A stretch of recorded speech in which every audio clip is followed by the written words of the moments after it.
Bonjour les amis, je sais, il y en a qui me reprochent de toujours dire du mal des juges, de critiquer des décisions de justice et d'avoir une vision un peu populiste finalement sur certains verdicts qui sont rendus. Eh bien écoutez, je vais vous étonner, je vais rendre hommage aux juges parce que c'est vachement dur, juge. Je ne sais pas si vous voyez, tous les procès qui tombent, ça arrête pas. Puis des grands procès, vachement médiatisés. Bon, on a eu Jubilard. Jubilard, c'est quand même un truc qui a duré 10 jours. Vous voyez les cadences infernales. Attention, là, ça a pas plaisanté.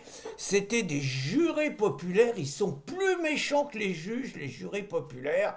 Jubilard, il a pris 30 ans, même si on n'a jamais retrouvé le corps. Et puis, la semaine dernière, ça a été pendant toute la semaine le procès de Dabia Benkireh, de cette étudiante qui a jamais étudié, cette Algérienne qui avait rien à faire en France et qui a juste assassiné, découpé en morceaux, violé la malheureuse Lola. Donc bon, elle a pris un machin incompressible, pas de problème, mais ça a quand même captivé la France pendant une semaine, et pendant une semaine, tout le monde a rendu au diapason hommage à la famille de Lola, à sa mère, et puis à son frère. Donc, déjà, gros truc. Et puis, alors, cette semaine, j'y viens, ça recommence deux grands procès complètement différents. Alors, il y a d'abord à Valence, hein, le procès d'un assassin musulman à Romans. Alors, c'est rare, hein, un assassin musulman, le mec, il était parfaitement intégré. Là, ça allait bien.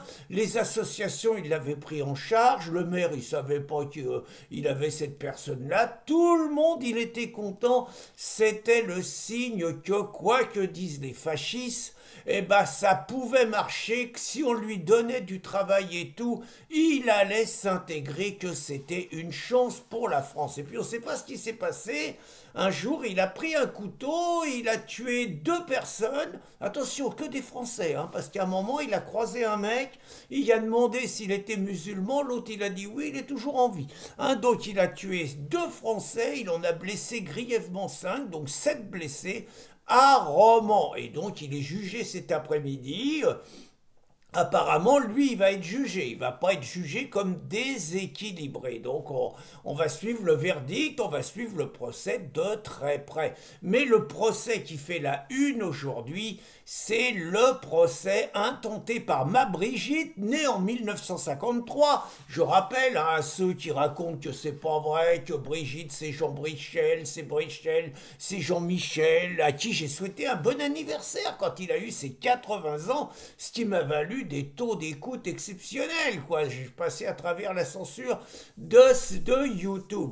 Donc, Brigitte, elle poursuit devant les tribunaux pour harcèlement Zoé Sagan et 10 autres Français. Alors, je fais remarquer, alors qu'on raconte toujours que les délits, c'est les maghrébins, c'est les musulmans, alors qu'on pointe du doigt encore les malheureux musulmans sur le braquage du Louvre, bon, parce qu'on a chopé un Algérien et un Malien, bon, alors, moi je dis que finalement, ils aimaient la France et qu'ils ont voulu s'imprégner de la culture française et de son histoire, c'est pour ça qu'ils ont pris les bijoux, pour faire un appel au secours à la République. Bon, je reviens sur Brigitte, hein. Donc là, c'est 9 Français, c'est 10 Français qui se retrouvent au tribunal pour harcèlement de Brigitte. Et sur les 10, il y a le nommé ou la nommée Zoé Sagan, parce que c'est pareil, on ne savait pas si c'était un mec ou une nana. Bon, finalement, il apparaît que le Zoé Sagan, la Zoé Sagan, c'est un mec qui s'appellerait Aurélien Pierson-Atlan. Un drôle de mec qui paraît avoir sévi dans les milieux gauchos, pour une fois c'est pas nous, hein, et qui, alors, parmi son palmarès, c'est lui qui avait, vous savez, l'histoire de Griveaux. Griveaux, tête de veau, j'appelais, Le mec, il était promis à une belle carrière, il allait prendre la mairie de Paris. Et le mec, il faisait sa campagne sur les valeurs familiales. Marié à une avocate, Julia Minkowski, avocate de la haute, 3 gosses, beau modèle. Et bon, les mecs, je pense que c'est la bande Armand Branco, tout ça. Il lui colle une gonzesse dans les pattes, l'autre, il grimpe au rideau. Et résultat, ce couillon, il se fait filmer le matin en train de se palucher et il envoie ça à la nana. Énorme erreur. Bon, évidemment, la nana a fait suivre, il est tombé dans le piège et Zoé Sagan était déjà dans ce coup. Zoé Sagan, c'est youtubeur, tout ça. Bon, elle a écrit des bouquins, mais youtubeur qui s'est vanté d'avoir piraté le téléphone de Moussa quand il était ministre de l'Intérieur. Je pense que c'est pas vrai, mais bon. Et donc là, c'est Zoé Sagan qui va se retrouver au tribunal pour harcèlement de Brigitte. Alors moi, question, moi honnêtement, peut-être que j'ai l'esprit mal placé, mais moi, dès que je vois harcèlement, je pense à harcèlement sexuel. Et donc je me suis dit, là, c'est pas possible, ils ont quand même pas fait des propositions graveleuses à ma Brigitte quand même. Et ils ont pas osé. Et donc j'ai recherché et apparemment c'est pas ça. Les mecs ils se prennent du cyberharcèlement. Autrement dit, il suffit de relayer les rumeurs malveillantes, ignobles, sordides qui circulent sur le sexe de Brigitte et tout, pour qu'immédiatement on soit accusé de cyberharcèlement et qu'on se retrouve au tribunal. Alors nous on a eu chaud parce qu'on a quand même 2-3 spécialistes sur riposte laïque, ils sont passés au travers les gouttes. Ouf, un procès en moins.